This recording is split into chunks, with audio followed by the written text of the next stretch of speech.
Good morning, future officers. My name is Sitendra Chaudhary and I welcome to all of you to ITM classes. दोस्तों आज हम लोग करने वाले हैं कल वाले यानी कि फ्राइडे के इंडियन एक्सप्रेस का एनालिसिस, क्योंकि कल हम लोग एनालिसिस नहीं कर पाए थे। कई सारे स्टूडेंट हमारे लगातार हमें मैसेज कर रहे थे कि सर कल वाले न्यूज़पेपर की एनालिसिस रह गई है, तो आज हम लोग पहले वाली मतलब कल वाली करवाएंगे और फिर शाम तक आज आपको मैं आज वाले न्यूज़पेपर के एनालिसिस दूंगा अगर मुझे समय लगा तो, क्योंकि आजकल मैं बहुत ज़्यादा बिजी चल रहा हूँ और एक न्यूज़पेपर के एनालिसिस करने में कम से कम मुझे 2 घंटा लगता है। पहले उसको पढ़ना पड़ता है, अरेंज करना पड़ता है, बैक स्टोरी वगैरह करनी पड़ती है, फिर उसको अपलोड करना पड़ता है, थंबनेल बनाना पड़ता है, तो 2 ढाई घंटे का काम होता है। तो इतना समय निकालना पॉसिबल नहीं हो पाता है डेली बेसिस पे। तो इसी वजह से थोड़ी सी डिस्टर्बेंस यहाँ पे आ रही है, क्योंकि मैं कई सारे कामों में एंगेज हूँ आजकल, सोशल मीडिया और कई जगह पे क्लासेस वगैरह चल रही हैं और सर्दियों का समय है तो दिन भी थोड़े छोटे हो गए हैं और कंबल से निकलने का मन भी नहीं करता, जैसा कि आप सबको पता है। खैर, लेकिन कोशिश करते रहेंगे कि ज़्यादा से ज़्यादा एनालिसिस और कंटेंट आपके लिए लेके आते रहें। लेकिन यूट्यूब के अलावा आप टेलीग्राम पे और इंस्टाग्राम पे हमारे साथ ज़रूर जुड़िए। इंस्टाग्राम पे बहुत शानदार आजकल कंटेंट आ रहा है, बहुत बच्चे जो है थैंक यू बोलते हैं वहाँ पे और अच्छा रिस्पॉन्स भी आ रहा है। खैर, ज़्यादा डिले नहीं करते हैं, सीधा करते हैं काम की बात। तो हमारे इंडियन एक्सप्रेस के फ्रंट पेज पे जो सबसे पहली न्यूज़ है दोस्तों, वो है किसको लेके? सीईसी। सीईसी का मतलब क्या है? सीईसी का मतलब है चीफ इलेक्शन कमिश्नर। ईसी का मतलब होता है election commissioner interacted with the PMO after government note sought presence होता। देखिए, वैसे तो ये ओवरऑल न्यूज़ ना थोड़ी सी पॉलिटिकल है, लेकिन एग्जाम के पर्सपेक्टिव से क्वेश्चन पूछा जा सकता है चीफ इलेक्शन कमिश्नर या फिर ओवरऑल इलेक्शन कमीशन के बारे में। देखिए, अकॉर्डिंग टू आर्टिकल 324, कौन सा आर्टिकल है याद रखना एग्जाम में, आर्टिकल 324 कॉन्स्टिट्यूशन के अंदर मेंशन है। ये बात करता है इलेक्शन कमीशन की में जितने भी प्रोविजंस हैं उसके बारे में बात करता है, चाहे आप उनकी अपॉइंटमेंट की बात करिए, टेन्योर की बात कीजिए, मतलब article 224 is related with the election commission basically. अब इलेक्शन कमीशन क्योंकि एक कॉन्स्टिट्यूशनल बॉडी है और इलेक्शन कमीशन जो है एक ऑटोनोमस बॉडी है। ऑटोनोमस बॉडी का मतलब ये होता है कि भैया सरकार की इसमें दखल अंदाजी नहीं होती है। एग्जीक्यूटिव की मतलब दखल अंदाजी नहीं होती है। आप सबको पता है कि हमारे यहाँ पे हम लोग किसका यूज करते हैं? सेपरेशन ऑफ पावर का यूज करते हैं। सेपरेशन ऑफ पावर मतलब लेजिस्लेचर, एग्जीक्यूटिव और जुडिशरी ये सब अपना अपना काम करेंगी। उसी तरह से हमारा जो इलेक्शन कमीशन होता है ये भी एक कॉन्स्टिट्यूशनल बॉडी होती है, तो सरकार इसमें ज्यादा इंटरफेयर नहीं करती है। हाँ, जब इनकी अपॉइंटमेंट वगैरह की बात आती है तो सरकार उनके नामों को रिकमेंड करती है, वो एक अलग चीज है, लेकिन इनकी इनकी जो इंडिपेंडेंस है उसके अंदर सरकार ज्यादा दखल अंदाजी नहीं करती है। तो उसको लेके थोड़ा सा मामला यहाँ पे फंस गया है। मामला ये फंसा है कि थोड़े समय पहले मोदी की सरकार ने, कैबिनेट ने एक लेटर भेजा इलेक्शन कमीशन को और उनको कहा कि भैया हम एक मीटिंग करने वाले हैं और आप हमारी मीटिंग में आइए। अब सरकार कभी भी इलेक्शन कमिश्नर के जो चीफ इलेक्शन कमिश्नर हैं या इलेक्शन कमिश्नर हैं उनको किसी भी मीटिंग में आने के लिए नहीं बोल सकती, क्योंकि सरकार होती है एग्जीक्यूटिव। तो अगर इलेक्शन कमिश्नर अगर उस मीटिंग में आएंगे तो इसका सीधा सीधा सा मतलब ये हो सकता है कि वो सरकार के साथ कहीं ना कहीं मिले हुए हैं। इससे उनके इंडिपेंडेंस के ऊपर सवाल उठ सकते हैं। तो यह सवाल सरकार के ऊपर उठाया जा रहा है कि उन्होंने जो लेटर लिखा था, अब देखिए लेटर तो सरकार ने लिख दिया और सरकार ने कहा कि आप मीटिंग में आइए, लेकिन वो आए नहीं। उन्होंने बिल्कुल ही प्यार से, एकदम हम्बल तरीके से सरकार को मना कर दिया कि हम आपकी मीटिंग में नहीं आ सकते, क्योंकि एक बार आपकी मीटिंग में हम अगर आ गए ना तो इंडिया में जो पूरा इलेक्शन सिस्टम है उसके ऊपर सवाल उठ सकते हैं। देखिए, डेमोक्रेसी को अगर प्रोटेक्ट करना है, इसको अगर थ्राइव करना है, तो दो चीजों का होना बहुत जरूरी है। एक होता है इंडिपेंडेंट जुडिशरी और दूसरा होता है इलेक्शन प्रोसेस। सीधी सी बात है भैया, डेमोक्रेसी मतलब इलेक्शन। अगर इलेक्शन ही सही नहीं होंगे, इलेक्शन के अंदर ही अगर फ्रॉड होगा तो काहे की डेमोक्रेसी, फिर तो डिक्टेटरशिप ही हो गया ना। तो इलेक्शन को, प्रोसीजर को और इलेक्शन को जो है फ्री ऑफ मतलब फेयर होना चाहिए, जस्टिस होना चाहिए प्रॉपर और इंडिपेंडेंट होना चाहिए। तो ये थोड़ा सा मामला बनता है। तो न्यूज़ तो इतनी ही है, लेकिन एग्जाम के पर्सपेक्टिव से आप जो है इलेक्शन कमीशन के बारे में अच्छे से पढ़िए। स्टेट इलेक्शन कमीशन, सेंटर वाला जो मतलब मेन इलेक्शन कमीशन है हमारा, इनकी जो पावर्स होती हैं एक्चुअली, हमारे इलेक्शन कमीशन के अंदर ना एक चीफ इलेक्शन कमिश्नर होते हैं और उसके अलावा दो दूसरे कमिश्नर होते हैं। तो बेसिकली चीफ इलेक्शन जो हमारा इलेक्शन कमीशन है ये 3 मेंबर बॉडी है जो मोटे मोटे तौर पे। हालांकि ये जो तीनों मेंबर होते हैं ना, इनकी पावर सेम होती है, इनकी सैलरी भी सेम होती है और इनकी सैलरी पता कितनी होती है? जितनी सुप्रीम कोर्ट के जज की सैलरी होती है। और इनका टेन्योर कितना होता है, कितने साल तक ये पोस्ट पे रहते हैं, ये मैं नहीं बताऊंगा, आप कमेंट सेक्शन में फटाफट बता दो मुझे कि भैया कितने साल तक अपनी पोस्ट पे रहते हैं।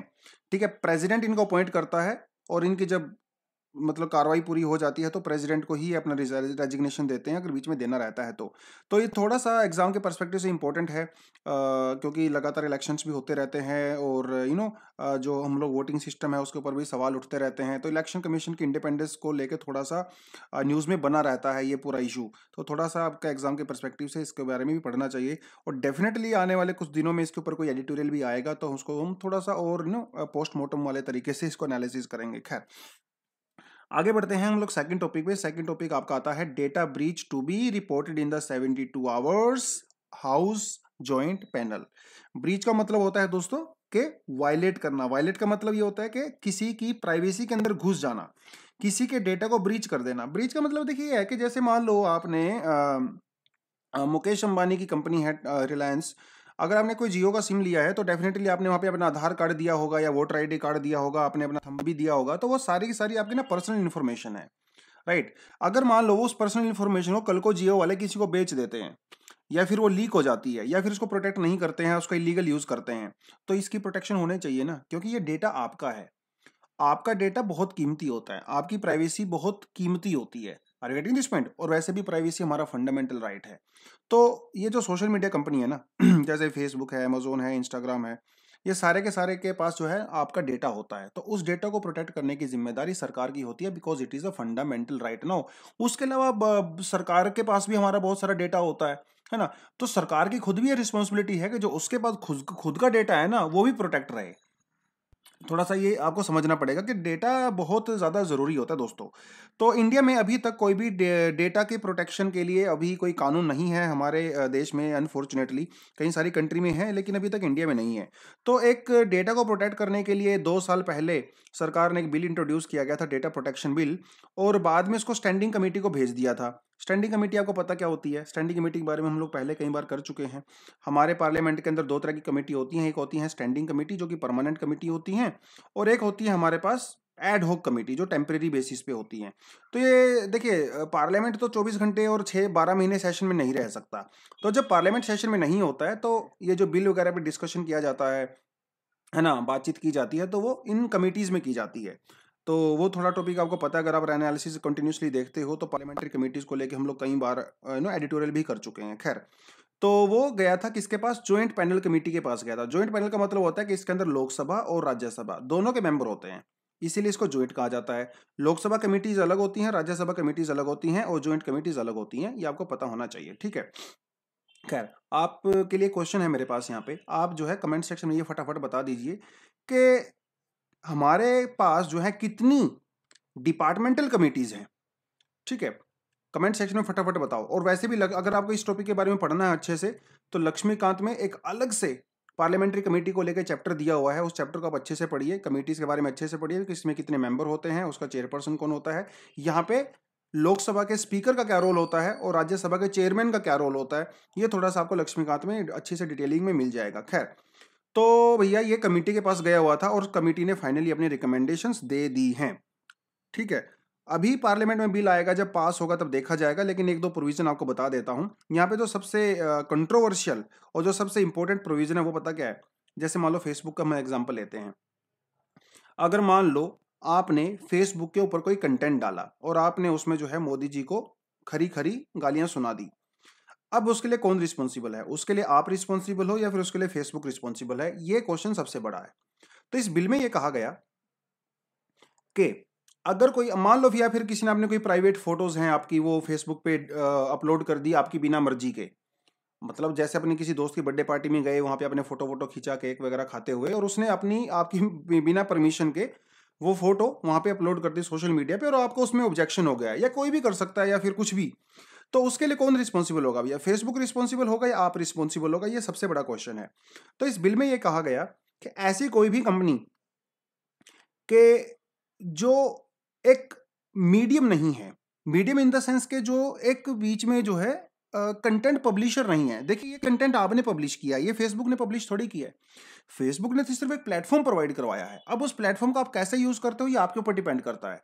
तो इस बिल में ये कहा गया कि भैया ऐसी कंपनी जो सिर्फ एक मीडियम है तो उनके ऊपर हम लोग ज़्यादा कार्रवाई नहीं करेंगे, लेकिन ऐसी कंपनी जो मीडियम नहीं है उनके ऊपर कार्रवाई की जाएगी, क्योंकि ये माना जाएगा कि वो खुद डेटा पब्लिश कर रही हैं। जैसे अमेजोन का एग्जांपल ले लो। अब मान लो अमेजोन के ऊपर कोई ऐसी किताब बिक रही है जो कि इंडिया में बैन है, या फिर कोई ऐसी पर्सनल आपकी कुछ भी चीज़ वहाँ पे जो है बिक रही है जिसकी आपसे परमिशन नहीं ली गई है, तो अमेजोन के खिलाफ कार्रवाई की जाएगी। तो आपका जो डेटा है ना उसको प्रोटेक्ट करने की बात कही गई है। तो मान लो किसी ने सोशल मीडिया पे या किसी प्लेटफॉर्म पे कोई आपका पर्सनल डेटा डाल दिया और आपने उसकी कंप्लेंट रेज कर दी, तो 72 आवर्स के अंदर अंदर उसको रिपोर्ट करना पड़ेगा और उसको वहां से हटाना भी पड़ेगा, ऐसा इसके अंदर कहा गया है। हालांकि जब ये बिल पास होगा दोस्तों, लोकसभा में तो अभी आया नहीं है, शायद अगले सेशन में ही आएगा। जब आएगा ये पास होगा तब इसके बारे में अच्छे से पढ़ेंगे, एनालिसिस वगैरह करेंगे, क्योंकि बहुत ज़्यादा इंपॉर्टेंट है ये। लेकिन पास होगा तब इंपॉर्टेंट है, अभी तो कोई ज़्यादा एग्जाम में पूछने वाला नहीं है इसके बारे में। खैर, तो government starts the process of identifying the next CDS general Naravane heads COSC. COSC का मतलब होता है chief of the staff commission. देखिए अनफॉर्चुनेटली बिपिन रावत जी की डेथ हो गई थी चोपर क्रैश में, और भी उनके साथ कई सारे ऑफिसर्स की डेथ हो गई थी। बहुत अनफॉर्चुनेट इंसिडेंट हुआ। अब उनकी जगह कौन लेगा ये बड़ा सवाल है। देखिए वैसे क्या होता है ना, डिफेंस फोर्सेस में क्या होता है कि जो सेकंड इन कमांड होते हैं, यानी कि जो सेकंड नंबर पे होते हैं, तो जनरली वो हेड करते हैं। जब फर्स्ट इन कमांड जो होते हैं कमांडर, उनकी डेथ हो जाती है या फिर वो रिटायर हो जाते हैं, तो ऐसा एक प्रोविजन होता है। लेकिन बिपिन रावत जी का कोई सेकंड इन कमांड है ही नहीं, क्योंकि चीफ ऑफ डिफेंस स्टाफ जो ये पोस्ट है ना, सीडीएस की जो पोस्ट थी वो पहली बार क्रिएट की गई थी।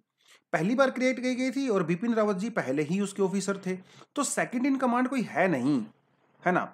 तो इसी वजह से सवाल बन रहा है कि भैया उनको कौन हेड करेगा अभी, क्योंकि जो सीडीएस की पोस्ट है ये बहुत इंपॉर्टेंट पोस्ट होती है। हालांकि सीडीएस की जो पोस्ट होती है ना, कोई डिफेंस पोस्ट नहीं होती है, ये एक सिविल पोस्ट होती है, जो कि ब्यूरोक्रेटिक पोस्ट है बेसिकली। क्योंकि ये एज अ सेक्रेटरी की तरह होती है, कोई जैसे मिनिस्ट्री के अंदर सेक्रेटरीज होते हैं ना, उस तरह की पोस्ट होती है। तो ये जो नई पोस्ट कौन हेड करेगा, इसके लिए क्या प्रोविजन होगा, प्रोसीजर होगा, उसके बारे में भी क्लैरिटी नहीं है। तो सरकार उसी बारे में चर्चाएं कर रही है। लेट्स सी फ्यूचर में क्या होगा। अभी तक तो इस पे सवाल बनाई हुआ है। जब आएगा ये न्यूज़ में प्रॉपर तरीके से, तो इसको डेफिनेटली हम लोग डिस्कस यहाँ पे करने वाले हैं। खैर, अब बढ़ते हैं अगले टॉपिक के ऊपर। NCERT launches syllabus review to reduce load. Definitely कोविड-19 में 2 साल से स्कूल बंद पड़े हुए थे, बच्चों के पास मटेरियल नहीं था, बहुत सारे बच्चों के पास ऑनलाइन एक्सेस नहीं थी, मोबाइल फ़ोन नहीं था, इंटरनेट नहीं था। तो बहुत सारे बच्चे पीछे छूट गए हैं, स्पेशली जो गरीब तबका है या जो रूरल एरियाज़ में बच्चे रहते हैं। तो उनके लोड को कम करने के लिए, क्योंकि देखिए अभी स्कूल ओपन हो गए हैं ना, तो 2 साल से स्कूल में बच्चे गए नहीं थे, तो उनके लोड को कम करने के लिए एनसीईआरटी थोड़ा सा सिलेबस को अभी कम किया था, तो उसको रिव्यू करने की बात यहाँ पे चल रही है। कोई खास न्यूज़ नहीं है एज सच। अगर आपको पढ़ना है तो आप इसको पढ़ सकते हो अपनी मर्जी से। ठीक है, एक केरला से एक न्यूज़ है कि वहाँ पे एक स्कूल है काजीखोड़े में, उसने क्या किया। देखिए होता क्या है ना, स्कूल में देखो, ये आपको कुछ यहाँ पे थोड़ी सी खास चीज़ नज़र आ रही होगी। देखिए she is a girl, she is also girl, she is also girl, they are also girl, and ये जो बीच में है I think he is a boy. यानी कि ड्रेस देखिए वो बिल्कुल सेम है, नीचे जो है पैंट है, ऊपर शर्ट है, राइट। तो बॉयज़ और गर्ल्स की यूनिफॉर्म जो है वो सेम है। लेकिन ज़्यादातर स्कूल्स में क्या होता है, बॉयज़ जो है वो पैंट और शर्ट में होते हैं, गर्ल्स जो है वो सलवार और सूट में होती हैं। यही हमारे यहाँ पे है। तो बॉयज़ की और जो गर्ल्स की जो यूनिफॉर्म अलग अलग होती है। लेकिन इस स्कूल में क्या हुआ, दोनों की यूनिफॉर्म को सेम कर दिया गया। मतलब भैया बॉयज़ और गर्ल्स दे आर इक्वल, तो उनकी यूनिफॉर्म भी बराबर होनी चाहिए। ऐसा मतलब जब एक सोचने की बात है, जब लड़कियां घर पे जीन्स पहन सकती हैं, घर पे शर्ट्स पहन सकती हैं, तो स्कूल में क्यों नहीं पहन सकती? स्कूल में डिस्क्रिमिनेशन क्यों है? तो इसीलिए उन्होंने इसको बराबर कर दिया है, जो कि काफ़ी लोग इसको प्रेज भी कर रहे हैं कि बहुत अच्छा एक स्टेप है। उसमें एक जो पॉइंट यहाँ पे लिखा गया है वो स्पेशली कुछ मुस्लिम गर्ल्स को लेके लिखा हुआ है कि, लेकिन उनका कहना है कि जो मुस्लिम फैमिलीज़ हैं उसने भी इसका स्वागत किया है। और एक्चुअली केरला में काजीखोड़े में मुस्लिम गर्ल्स हैं वो ज़्यादा जीन्स और शर्ट्स पहनती हैं as compare to other communities. तो ये भी इस आर्टिकल के अंदर मेंशन किया गया है। तो ये यूनिफॉर्मिटी को लेके एक स्टेप लिया है, इक्वालिटी एंड ऑल दैट। मुझे तो ये एक अच्छा स्टेप लगा। लेकिन थोड़ा सा ये भी लगता है कि मान लो कल को किसी ने ऑब्जेक्शन कर भी दिया, मान लो किसी 2-3 लड़कियों के पेरेंट्स से मान लो ऑब्जेक्शन कर दिया, तो उस केस में क्या होगा? तो उस केस में क्या उनको हम सलवार सूट अलाउ करेंगे? है ना? तो फिर वो मिक्सिंग हो जाएगा। फिर से कुछ लड़कियां सलवार सूट में आएंगी, कुछ लड़कियां जीन्स और पैंट में आएंगी, है ना? खैर, अच्छा इनिशिएटिव है, होना चाहिए। यूनिफॉर्मिटी तो डेफिनेटली यहाँ पे होनी चाहिए।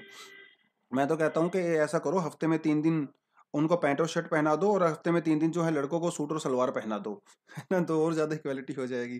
खैर, it was just a fun. अच्छा स्टेप है मुझे ख्याल से। आप कमेंट सेक्शन में अपने व्यूज़ बता सकते हो, क्या ये सही है, नहीं है, होना चाहिए ऑल ओवर इंडिया, क्या क्या यहाँ पे प्रॉब्लम्स हो सकती हैं। देखिए अभी तो आप बहुत समय से एनालिसिस सुनते हो, तो डेफिनेटली एक मैच्योरिटी आपकी थॉट में भी आ गई होगी, है ना, कि यूपीएससी के पर्सपेक्टिव एंड ऑल दैट। तो मैं वेट करूंगा, कमेंट सेक्शन में बताइए कुछ ना कुछ। अगली न्यूज़ है वो है Beijing bear sit in Jaffna warms up to the Tamil in Sri Lanka. कोई एग्जाम यूपीएससी के पर्सपेक्टिव से खास इंपॉर्टेंट न्यूज़ नहीं है, लेकिन ये आप सभी को पता है। देखिए मैं आपके यहाँ पे एक छोटा सा मैप बना देता हूँ। ये है श्रीलंका, ठीक है, श्रीलंका। भैया यहाँ पे रावण जी जो है वो सीता जी को अपहरण करके लेके गए थे, किडनैप करके, बाद में उनके छक्के छुड़ा दिए हम लोगों ने, और सीता जी को हम लोग वापस लेके आए। तो क्या श्रीलंका से हमारे बहुत पुराने रिलेशन है, हिस्टोरिकली, कल्चरल। और आज भी वहाँ पे अगर आप जाओगे तो अशोक वाटिका और वो सब आपको वहाँ पे देखने को मिलता है। टूरिस्ट प्लेस भी है, कभी श्रीलंका को जाने का मौका मिले तो जाना वहाँ अशोक वाटिका में, जहाँ पे सीता जी एक्चुअली में थी। बहुत कुछ देखने को मिलेगा रामायण के रिगार्डिंग वहाँ पे। तो श्रीलंका में क्या है ना, ये जो नॉर्थ वाला और ये जो नॉर्थ ईस्ट वाला रीजन है, ये है तमिल डोमिनेटेड, ठीक है। यहाँ पे तमिल पॉपुलेशन काफ़ी ज़्यादा रहती है हिस्टोरिकली, बहुत सालों से। और ये सेंटर में यहाँ पे हिली एरिया है श्रीलंका में, यहाँ पे भी काफ़ी तमिल पॉपुलेशन रहती है, ठीक है। तो यहाँ वो जो सेंटर वाली पॉपुलेशन है वो एक्चुअली ज़्यादातर जो है वो कॉफ़ी और टी प्लांटेशन में, ज़्यादातर तो टी प्लांटेशन ही होती है, उसके अंदर एंगेज्ड हैं। और ये जो दूसरे वाले हैं यहाँ पे, तो यहाँ पे प्रोविंस है, जगह है एक जाफना जिसका नाम है। तो ये जो तमिल एरिया है इसकी कैपिटल है एक्चुअली जाफना। और यू वेरी वेल नो कि श्रीलंका में जो तमिल्स हैं उनका, ये जो श्रीलंका की जो इंडिजिनस पॉपुलेशन है, जिसे सिन्हलीज कहा जाता है ना, उनके साथ काफ़ी ज़्यादा इश्यूज थे। लिट्टे वाला इशू आपने सुना ही होगा, है ना। लिट्टे के साथ उनकी लड़ाइयाँ चल रही थी, सिविल वॉर हुआ था, वो सारे का सारा मामला यहाँ पे था। खैर उसके बारे में नहीं जाएंगे। बात सिर्फ ये है कि चाइना हमेशा से ही श्रीलंका में डोमिनेट करना चाहता है, क्योंकि ताकि वो इंडिया को काउंटर कर सके। और इंडिया भी अपनी प्रेजेंस श्रीलंका में बना के रखना चाहता है ताकि वो चाइना को काउंटर कर सके। तो दोनों लोग जो हैं वो चाइना को लेके इस तरह से उनके बीच में खिंचाव चलता रहता है। तो इसी खिंचाव का एक नतीजा है अभी जो सामने आया है। देखिए एक चीज़ मैं आपको बता दूं, अगर आपको पॉलिटिकल थियरीज वगैरह में अगर आपका इंटरेस्ट है तो आपको मैं बताता चलूँ कि जो कम्युनिज्म होता है, यानी कि जो कम्युनिस्ट लोग होते हैं, वो ज़्यादा वो गॉड में बिलीव नहीं करते हैं, ठीक है। वो मोस्टली जो एथीस्ट ही होते हैं, ठीक है। लेकिन मतलब टेम्पल वेम्पल में गॉड्स वगैरह में ज़्यादा बिलीव वो रखते नहीं है। तो चाइना में यू नो वेरी वेल कि कम्युनिस्ट पार्टी है, तो चाइना में तो वैसे भी कोई स्टेट रिलीजन उनका है नहीं। चाइना में वैसे भी लोग ज़्यादातर वो रिलीजन को मानते नहीं है ना, ताओइज्म वगैरह की फिलोसफी है, वो रिलीजन नहीं है। खैर, तो ये देखिए यहाँ पे एक फोटो दिखाता हूँ आपको। ये जो बीच में आपको नज़र आ रहे हैं ना, ये पता कौन है? ये चाइनीज़ हैं। और ये चाइनीज़ एक डिप्लोमेट हैं जो श्रीलंका में आए हैं। क्यों आए हैं? देखिए, मजबूरी में भैया भगवान पता नहीं क्या क्या करवा देता है आपसे। तो इसी तरह की मजबूरी अभी चाइना के सामने है। चाइना के सामने ये मजबूरी है कि वो चाइना जो है वो जाफना में एक सोलर पावर प्लांट लगाना चाहता है। और जाफना में जो है तमिल डोमिनेटिंग पॉपुलेशन है। तो जनता को खुश करने के लिए इन्होंने भी क्या किया, अपनी शर्ट उतारी, लुंगी पहनी और पहुंच गए मंदिर में। अब ये मंदिर में पहुंचने का इनका बेसिक मकसद यही था कि वहाँ पे जो तमिल पॉपुलेशन है ये दिखाना है कि भैया हम आपके साथ हैं, और हम यहाँ पे सोलर पावर प्लांट लगाएंगे जिससे आपको भी बेनिफिट होगा, हमें भी बेनिफिट होगा। खैर चाइना तो अपने बेनिफिट के लिए ही सोचेगा डेफिनेटली, उसको कोई मतलब नहीं है किसी से। तो ये थोड़ा सा मामला है कि चाइना वाले जो है तमिल पॉपुलेशन को खुश करना चाहते हैं ताकि वो वहाँ पे सोलर पावर प्लांट लगा सकें हिस्टोरिकली। और अभी प्रेजेंटली भी तमिल पॉपुलेशन जो है वो इंडिया के ही डेफिनेटली क्लोज है। तमिल हैं तो डेफिनेटली होंगे ही। तो वो थोड़ा सा मामला यहाँ पे बनता है। अगर आपको इसके बारे में और ज़्यादा डिटेलिंग में पढ़ना है तो आप इसको पढ़ लीजिए। थोड़ा सा इंडिया श्रीलंका और चाइना वाले एंगल को आप गूगल कर सकते हो, तो कुछ ना कुछ आर्टिकल वगैरह आपको अच्छा वहाँ पे मिल जाएगा, ठीक है। तो आईआर वाले पोर्शन से, जीएस पेपर 2 से आप कवर कर सकते हो। आज का जो एडिटोरियल है आइडियाज पेज पे है वो, after repeal the road map farmers victory signals that the rural economy can not be left to the market agrees, agriculture needs public investment and the land reform. देखिए वैसे तो ये जो heading दिया हुआ है ना, ये हेडिंग ही इस पूरे आर्टिकल का जिस्ट है, मतलब इसकी समरी है। कहता है कि देखिए 3 फार्म लॉ सरकार ने यूज किए। कहने का मतलब ये था कि इसमें जो सबसे बड़ा मुद्दा था वो था एमएसपी वाला, और एक इसमें बड़ा मुद्दा था मार्केट वाला, और एक इसमें बड़ा मुद्दा था कॉन्ट्रैक्ट फार्मिंग वाला, है ना। ये 3 बड़े मुद्दे यहाँ पे ज़्यादा थे। एक एसेंशियल कमोडिटी वाला भी था। खैर, तो बात यहाँ पे ये है कि किसानों ने विरोध क्यों किया। किसानों ने विरोध इसलिए किया कि अगर ये बिल कंटिन्यू रहते हैं तो प्राइवेट सेक्टर जो है वो एग्रीकल्चर में घुस जाएगा और वो किसानों को एक्सप्लॉइट करना शुरू कर देगा। तो बेसिकली सरकार चाहती थी कि एग्रीकल्चर को थोड़ा सा लिबरलाइज किया जाए।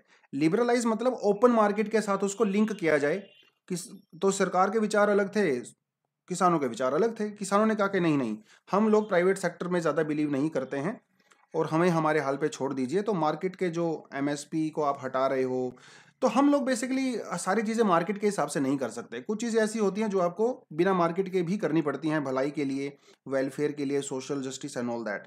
तो इनका कहना यही है, इस पूरे आर्टिकल का एक्चुअली निचोड़ यही है कि सरकार को अगर एग्रीकल्चर को इम्प्रूव करना है तो इसके लिए ये ज़रूरी नहीं कि आप सरकारी कंट्रोल को छोड़ के उसको प्राइवेट हाथ में दे दो। भैया आप सरकारी इन्वेस्टमेंट भी एग्रीकल्चर के अंदर करके एग्रीकल्चर को इम्प्रूव कर सकते हो। तो आप एग्रीकल्चर में अगर आपको इम्प्रूव करनी है तो इरिगेशन में इन्वेस्टमेंट कीजिए, क्रेडिट में इन्वेस्टमेंट कीजिए, नई नई टेक्नोलॉजी लेके आइए, है ना। अगर आपको एक्चुअली में किसानों का भला चाहते हो। एक मुद्दा यहाँ पे इन्होंने और उठाया है, वो है लैंड लेबरर्स का। ठीक है, लैंड लेबरर्स का मुद्दा उठाया है। देखिए वैसे तो सारे के सारे किसान प्रोटेस्ट हुए, तो किसान प्रोटेस्ट के अंदर ज्यादातर कहाँ पे कौन से किसान थे? या तो हरियाणा के किसान थे, पंजाब के किसान थे, या फिर उत्तर प्रदेश के किसान थे। और ये वो किसान थे जिनके पास थोड़ा बहुत लैंड है ना, जिनके पास थोड़ा सरप्लस होता है, जो थोड़ा सा मार्केट में जाके फसल बेचते हैं, थोड़ा बहुत पैसा कमा लेते हैं, ये वो वाले फार्मर्स थे यहाँ पे। लेकिन लैंड लेबरर्स का क्या? जो खेतों में काम करते हैं, जो मजदूर होते हैं, है ना, जो लेबरर्स क्लास होती है, उनका क्या? उनकी भलाई के लिए भी तो कुछ करिए ना आप। तो इस आर्टिकल के अंदर ये मुद्दा भी उठाया है कि सरकार को चाहिए कि जो लैंड लेबरर्स हैं उनकी एम्प्लॉयमेंट को भी आप इंश्योर कीजिए, उनकी इनकम को भी इंश्योर कीजिए, और लैंड रिफॉर्म्स लेके आइए। Land reform in the sense के बहुत सारे जो लैंड लॉर्ड्स होते हैं, लैंड ओनर्स होते हैं, वो लेबरर्स को एक्सप्लॉइट करते हैं। ठीक है, और जो उनके साथ कॉन्ट्रैक्ट होता है उसको तोड़ देते हैं, वो सारी की सारी चीज़ें यहाँ पे हैं। तो उसके लिए भी सरकार को कुछ करना चाहिए। तो बेसिकली इसका पूरे का आर्टिकल का ये यही निकल के आता है जिस्ट, कि अगर सर कि ज़रूरी नहीं कि एग्रीकल्चर की डेवलपमेंट सिर्फ और सिर्फ मार्केट के थ्रू ही हो सकती है। सरकार अगर चाहे तो अपनी पॉलिसीज़ के थ्रू भी एग्रीकल्चर को इम्प्रूव कर सकती है। यही इसका पूरे का पूरा समरी है जो मैंने आपको 2 लाइन में बता दिया। बाकी ज़्यादा डिटेल में आपको पढ़नी है तो मत पढ़िए, क्योंकि इसकी लैंग्वेज जो है ना आर्टिकल की, भैया बहुत टफ है ना। डिक्शनरी उठानी पड़ेगी आपको हर 2 सेंटेंस के बाद। कुछ लोग ऐसे होते हैं ना, जो लैंग्वेज पे बहुत ज़्यादा कमांड होती है जिनकी, और वो लिखने के लिए बहुत टफ उनका यूज़ करते हैं वर्ड्स का, क्योंकि उनको नहीं पता कि ये जो आर्टिकल है इनको यूपीएससी के एस्पिरेंट भी पढ़ते हैं, और यूपीएससी के एस्पिरेंट को बहुत टफ लैंग्वेज नहीं चाहिए। सिंपल साधारण सिंपल लैंग्वेज से आप अपने अगर विचारों को, आइडियाज़ को कन्वे कर सकते हो एग्जामिनर को, that is sufficient for us, right. So we don't need to go too much into detail of the flowery language and the complex words. खैर आगे बढ़ते हैं। The next topic that we have is from the economy section, which is about the behind the curve on the inflation, Fed pivots, will it derail Indian sentiments. ये मैं आपको कई बार करवा चुका हूँ, पहली बार नहीं करवाया हूँ। इवन यूट्यूब के ऊपर भी हम लोगों ने इस पे एक वीडियो बनाया था, दिखा देता हूँ कहाँ, अगर पड़ा होगा तो कहीं। हाँ, तो एक अमेरिका वाला वीडियो हम लोगों ने बनाया था कि अमेरिका में जो इन्फ्लेशन है, how this inflation is impacting India. ठीक है, हाँ देखिए यहाँ पे कहीं था वो, वन सन आ गया। हाँ देखिए, यूएस से इंडिया फ्रेंडशिप नो मोर, एक तो ये वाला था, और एक था हमारे पास ये अमेरिकन इन्फ्लेशन। ठीक है, इस वीडियो को आप जाके देखोगे आपको समझ में आएगा कि अमेरिका में जो इन्फ्लेशन है उसका इंडिया की मार्केट के ऊपर क्या रोल है। अब इन्फ्लेशन होता क्यों है ये आपको मैं पहले ही बता चुका हूँ दोस्तों। इन्फ्लेशन तब होता है मार्केट में, दो चीज़ों से होता है, या तो डिमांड बहुत हाई हो जाती है या फिर सप्लाई कम हो जाती है ना। सप्लाई कम होने का मतलब होता है कि एक अनार 100 बीमार, मार्केट में एक अनार है, खाने वाले 100 हैं, तो डेफिनेटली वो ज़्यादा पैसा पे करेंगे, और ज़्यादा पैसा मतलब इन्फ्लेशन, है ना। तो वो चीज़ थोड़ा सा मामला यहाँ पे बैठता है। तो अमेरिका की इकोनॉमी में इस समय पिछले 40 सालों की सबसे ज़्यादा इन्फ्लेशन चल रही है। वो इन्फ्लेशन इसीलिए चल रही है क्योंकि अमेरिका के अंदर इस समय बहुत ज़्यादा डॉलर सप्लाई हो गया है, और डॉलर सप्लाई इसीलिए हो गया है क्योंकि वहाँ पे इंटरेस्ट रेट बहुत कम है बैंकों की, बहुत कम मतलब 0% इंटरेस्ट रेट। मतलब अगर आपको लोन चाहिए, अगर आपको मान लो 10 लाख रुपए चाहिए, गाड़ी आपको खरीदनी है, आप बैंक में जाइए 10 लाख रुपए की लेके आइए और गाड़ी खरीदिए, आपको बैंक को कुछ भी इंटरेस्ट नहीं देना, प्रिंसिपल तो देना पड़ेगा यार, इंटरेस्ट नहीं देना है। तो 0% इंटरेस्ट रेट है, जिसकी वजह से वहां पे खूब मार्केट में मनी सप्लाई हो गई है। मनी सप्लाई होने की वजह से वहां पे इन्फ्लेशन बढ़ गई है। अब उस ये तो अभी तक चल रहा था, लेकिन उसका क्या इम्पैक्ट होता है? अब वहां पे तो है इन्फ्लेशन, वहां पे तो है इंटरेस्ट रेट जीरो, लेकिन इंडिया में तो इंटरेस्ट रेट जीरो नहीं है ना। तो होता क्या है, अमेरिका के इन्वेस्टर्स, यूरोप के इन्वेस्टर्स वो डेवलपिंग कंट्रीज में इन्वेस्ट करना शुरू कर देते हैं। लेकिन अभी समस्या ये हो गई है कि अमेरिका का जो फेडरल बैंक है वो वहाँ पे इंटरेस्ट रेट को इंक्रीज करने का प्लान बना रहा है। तो जब अमेरिका में इंटरेस्ट रेट बढ़ने लगेगा तो इंडिया से जो इन्वेस्टर्स थे वो अपना पैसा खींच के अमेरिका में इन्वेस्ट करना शुरू कर दे देंगे, और ऐसा हो भी रहा है। ठीक है, ऐसा होना शुरू हो गया है। धीरे धीरे इंडिया की स्टॉक मार्केट नीचे आ रही है बिकॉज अमेरिका की जो ईजिंग मनी पॉलिसी उसको बोलते हैं, ईजिंग मनी पॉलिसी को थोड़ा सा वो टाइट कर रहे हैं। तो आगे आने वाले समय में देखना रहेगा कि अमेरिका इसको कितना सीरियस होकर लेता है, कहाँ तक जाता है। तो इंडिया को थोड़ा सा यहाँ पे एडजस्ट करना पड़ेगा। तो इकोनॉमी के कई सारे कॉन्सेप्ट, बड़े अच्छे अच्छे कॉन्सेप्ट हैं। मैं तो कहूँगा इस आर्टिकल को आप सेव कर लीजिए, क्योंकि demand, supply, money market, retail inflation, कई सारी अच्छी अच्छी टर्म्स जो है वो यहाँ पे इंक्लूड की गई हैं। जैसे देखो quantitative easing, retail inflation, federal funds, ठीक है, ओपन मार्केट, ये कुछ अच्छी अच्छी टर्म्स यहाँ पे यूज़ की गई हैं। तो हमेशा मैं आपको एक ही चीज़ बोलता हूँ कि अगर आपको इकोनॉमी के आर्टिकल समझने हैं तो उसके लिए आपको इकोनॉमी की बेसिक बेसिक टर्म्स आनी चाहिए। अगर आपको बेसिक टर्म्स नहीं पता होगा तो ये आर्टिकल आपको समझ में नहीं आएंगे और ये बाउंसर चले जाते हैं। तो ये आर्टिकल आपको बाउंसर ना जाएं, इसके लिए आपको पहले अपने कॉन्सेप्ट क्लियर करने पड़ेंगे। कहाँ से करोगे? 12th स्टैंडर्ड की एक एनसीईआरटी होती है हमारे पास, मैक्रो इकोनॉमिक्स, वो पढ़ सकते हो और गूगल की हेल्प ले सकते हो। ठीक है, और अगर कंटिन्यूसली अगर आप हमारे एनालिसिस देख रहे हो तो आपको मैं ये टर्म्स बीच बीच में बताता भी रहता हूँ। खैर, आगे बढ़ते हैं। आज का मेरे ख्याल से लास्ट टॉपिक रहेगा। ये लास्ट टॉपिक तो नहीं है, एक टॉपिक और भी हमारे पास है, एक्सपेंड सेक्शन वाला। खैर, कहता है कि US imposes the new sanctions on the China over the Xinjiang abuses. देखिए, हम लोग इसको पहले कई बार कर चुके हैं। चाइना के अंदर जो है, जैसे मान लो ये चाइना है और यहाँ पे चाइना में जो एक प्रोविंस है जिसका नाम है जिंगजियांग, और यहाँ पे रहते हैं यूगर मुस्लिम्स। ठीक है, और चाइना ने भैया यूगर मुस्लिम्स के ऊपर बहुत ज़्यादा अत्याचार कर रखे हैं, उनको डिटेन किया हुआ है। ठीक है, उनको फोर्स लेबर करवाते हैं। तो पैसा वैसा उनको देते नहीं, खाने के लिए सिर्फ 2 समय का रोटी देते हैं और दिन भर बेचारों से काम करवाते हैं, 12-12 घंटे, 15-15 घंटे काम करवाते हैं। यूगर मुस्लिम्स को बहुत ज़्यादा एक्सप्लॉइट किया जाता है वहाँ पे, और फंडामेंटल राइट्स का उनको वायलेट किया जाता है। तो इसके चक्कर में यूएसए ने बहुत उस जो जिंगजियांग में अब्यूज हो रहे हैं उनके खिलाफ कार्रवाई करना शुरू कर दिया है। तो बेसिकली बात ऐसी है कि यूएसए के अंदर बहुत सारी कंपनियां ऐसी हैं जो चाइना के अंदर बेस्ड हैं, और चाइना के अंदर वो बेस्ड हैं कहाँ पे? जिंगजियांग में बेस्ड हैं। तो चाइना ने, यूएसए ने उन कंपनीज को भी साफ साफ बोल दिया है कि अगर आप जिंगजियांग से डील करोगे तो भैया आपके ऊपर भी कार्रवाई हो सकती है। तो इसका मतलब यह है कि आने वाले समय में बहुत सारी कंपनियां या तो जिंगजियांग से कहीं और शिफ्ट हो जाएंगी चाइना में, या फिर वो पूरे का पूरा चाइना से ही बाहर चली जाएंगी, है ना। ये थोड़ा सा मामला यहाँ पे फंसता है। अभी तो खैर यूएसए ने ही एक्शन लिया है इसके बारे में, लेकिन धीरे धीरे हमें लगेगा कि यूरोप की कुछ कंट्रीज भी डेफिनेटली यहाँ पे एक्शन लेने वाली हैं। अब इंडिया के लिए यहाँ पे एक अपॉर्चुनिटी हो सकती है, यू वेरी वेल नो।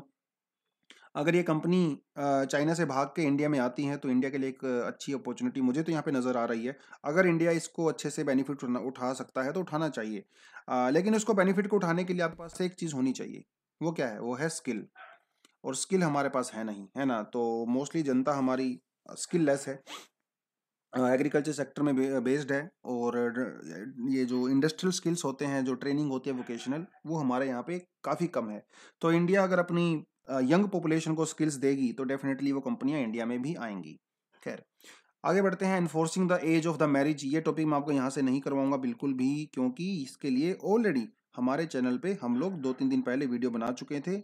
पुरुष महिला की शादी की उम्र अब हुई बराबर, मतलब लड़कियों की शादी की एज भी अभी 21 साल कर दी गई है, पहले ये 18 साल थी, राइट। इसके बारे में डिटेल में हम लोग कर चुके हैं। According to Hindu Marriage Act 1955, ठीक है, स्पेशल मैरिज एक्ट और जो पोक्सो एक्ट है, सभी में 18 ही यहाँ पे कही गई है।